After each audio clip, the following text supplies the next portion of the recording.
Hey, man. Well, I've been listening to you for a long time, and I totally agree with you on the idea that Reaganomics has screwed us royally. So I'm way in your camp on that.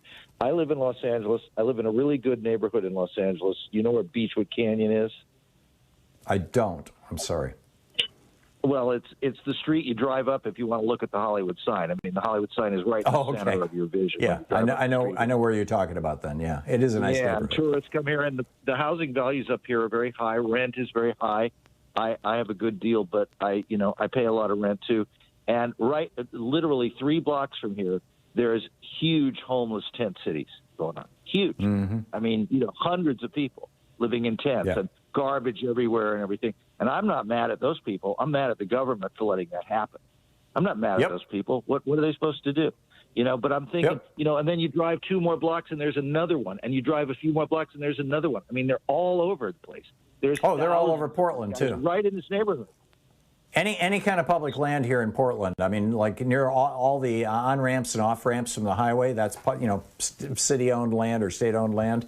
And so they don't get evicted from there. It's not private land, so they're setting up all over the city. And it's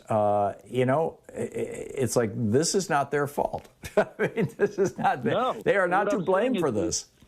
This is how you got the French Revolution, man. I mean, all you have to do is watch Les Miserables or whatever you want to watch, or read, Tale of Two Cities or whatever. When people have nothing to lose and when they're that down and out, eventually they just get mad, and it's like, I'm going to die anyway. What the hell? And you can seriously have a revolution. I think the politicians in Washington, the Democrats are trying to do a decent job, but they're not perfect. The Republicans just don't care. And it's like, guys, it was the French government not caring about their poor people that eventually overturned them, because you can't have this many people with this little to lose. See what I mean? Oh, yeah. I mean that was arguably brought on by a famine. There was a shortage of bread. The wheat crop, I think, had failed, but or in part. But what's interesting to me, Louis, is that the people who are talking about revolution in the United States are not the people living in the homeless camps. And in fact, even the nomad land thing is mostly a white phenomena. And they're not talking about revolution either. But it's these white guys with guns, and who have enough money to buy a $2,000 or $3,000 gun, and fly around the country and do their cosplay. And it's just like totally weird to me that the guys who are not.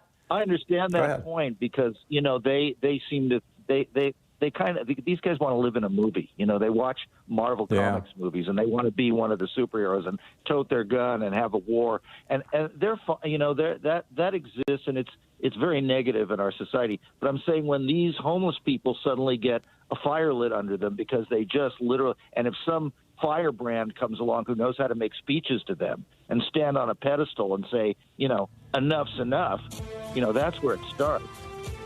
Yeah. Well, we'll see. I'm getting played off. We'll see, Louis. Yeah. Thanks a lot for the call. I just wanted to... Good talking to you. By you will see, I didn't mean to dismiss that. My point was that I think it's a lot harder to communicate en masse to homeless people than it is to middle-class people on Facebook who are hoarding guns. That was my point. We'll be right back. It's 20 minutes past the hour.